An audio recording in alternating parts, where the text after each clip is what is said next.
The easiest way for my great-grandfather Kaiser Adolf Hitler the Hohenzollern to keep me quiet and not draw the attention of the man who drowned me to the storage cupboard he was hiding me in was to talk to me.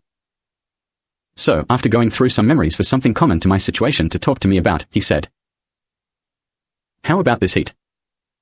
It's hot, it's so fucking hot here, ooh, I shouldn't swear, unbelievably hot. The hottest day I can remember in Germany was when I had to make a speech at the Olympic Stadium in Berlin. There were tens of thousands of people there and it was really hot and humid that day. Everyone was fanning themselves and sweating. There was that weird sticky sweet sweating mass of people smell. But not like this, it's so hot here." He, Kaiser Adolf, was 82 and still bizarrely muscular.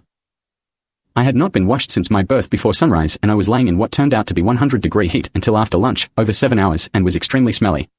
Baked on birth grunge. Kaiser Adolf was the first person to touch me with any kind of normal human response after my father Kevin left the hospital just after early sunrise. I still have finger marks in my chest that now match my own fingers that are almost exactly the same as his from where he performed C.P.R. on me. My savior Adolf Hitler. He was beautiful. The grunting thing started panicking, trying to talk to my gurgling mother, saying they had to be out of the hospital before the next shift of staff arrived, as they would be real hospital staff. After a bit of a consult and a half a brain panic, they tried to find Kaiser Adolf with a "Did you see where that old man went with that baby?" They were trying to focus on something to get themselves on track to somewhere. They had a quick look around, then decided to just leave my mother then and split from the hospital as fast as possible. Went downstairs, got in their car, and left. Kaiser Adolf, my great-grandpa, became more upbeat after they left and we emerged from the cupboard, I guess. He was quite chirpy. He had a go at washing me, starting with trying to wipe the goop off my face. Then looked at my hair and had a quick wipe at it with a wet cloth or towel to see if the goop would come off easily. It glued my little newborn hairs down to my head like his iconic old haircut from the 30s and 40s. He paused, pulled a face, then gently squiggled my hair with his fingers down my forehead and said the word Frederick. He tried his best to wash me in a basic way, talking to me the whole time with the odd tiny giggle. Even threw some baby or talcum powder on me to try to help with the smell, which by then had migrated to him. And then tried to wrap me up. He had several goes which either fell off or were not great, until he managed to secure me in a wrap of sorts. He then held me up and said, "Oh, you must be hungry." He then decided to head towards my mother. His motivation was clear, he wanted to have a stern chat with her about her behavior, attitude, yelling and involvements. He walked towards her holding me safely. He stopped in front of her, a contempt distance away. She was still trying to yell, but just making screeching, squeaking, gurgling noises. He then, very sarcastically said, "Would you like to breastfeed your baby, Mrs. Webb?" She took a deep, long, snotty, slobbering intake of breath with her head oscillating from side to side and screamed as loud as she could manage, "No, I'm not breastfeeding it." Then flaked it totally and fainted to sleep absolutely exhausted, with a slightly fake-sounding snore coming shortly afterwards. When the next shift of hospital staff arrived, he tried to politely and patiently explain my mother was a freaking lunatic. Some of what she had been yelling, etc., and that they should be really careful. The hospital staff took over and he followed them around, butting in, making suggestions. He made sure they washed every part of me, every nook and cranny, more than once.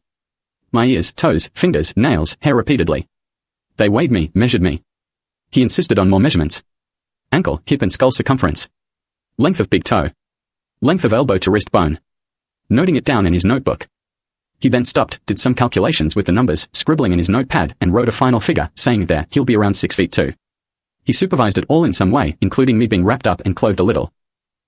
The natural normal course of events for the hospital staff was to move on to filling in the registration documents.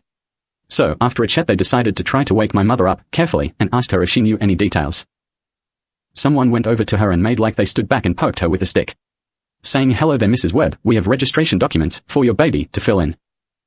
She said, exhausted, "Oh, okay." The staff member asked, "Do you know what your baby's name is going to be?"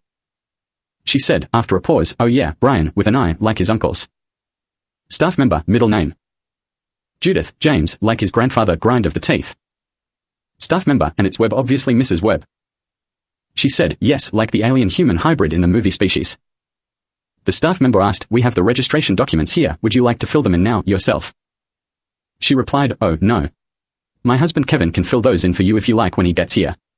I'm too tired." My father Kevin finished work I think around 6:30 p.m. at Yarragon Dairy. He was then taken to the local pub in Yarragon across the Prince's Highway, both are still there, by his workmates to congratulate him on the birth of his first ever son, which he informed them of when he got back to work from the hospital well after 6 a.m. They bought him drinks, gave him cigars, chatted, bought spirits, had a laugh, etc. He was there for around 3 hours. Adolf decided it was getting late and he had to be going before it got completely dark. He came into the room and found me, gently picking up my wrist and checking the name tag on it. Then gently touched me whilst looking at me and talking quietly until he got a smile out of me in my sleep. He then said, "Oh, what do I say to a baby I may never see again before returning to the foreign country?" He was quite chatty about it and quite serious. Too many things to mention here. "Don't worry, be happy" overtones through it. Then said he had to leave because it was getting really dark. Then suddenly stopped, straightened himself up, and said a formal goodbye. And left. Kaiser Adolf was the first person to pick me up and hold me gently, including up against his chest with both hands, and handle me with any kind of normal human responses to a newborn baby. My father Kevin had not at sunrise because he thought he had missed my birth by minutes, and I was put next to the sink for a first attempt to wash me off. He did touch me, talk to me, show normal responses, and let me hold his thumb. Kaiser Adolf held me up against his chest, cleared my airways, monitored my heartbeat, talked to me to keep me quiet, washed me, tried to wash my hair, powdered me, tried to wrap me up, and was the first person to assume I was probably hungry. My father Kevin arrived back at the hospital around an hour after Kaiser Hitler the Hohenzollern left, about 10 p.m. He was quite drunk. He was never a problem in that state though, and completed the registration documents for births, deaths and marriages, Victoria, Australia. They were collected, processed on the 26th of January, 1972 in a batch with others, and a record added for my birth to the publicly available records. I went home with my father Kevin G. Webb and mother Judith M. Webb to 27, Campbell Street in Warragul, Victoria, Australia.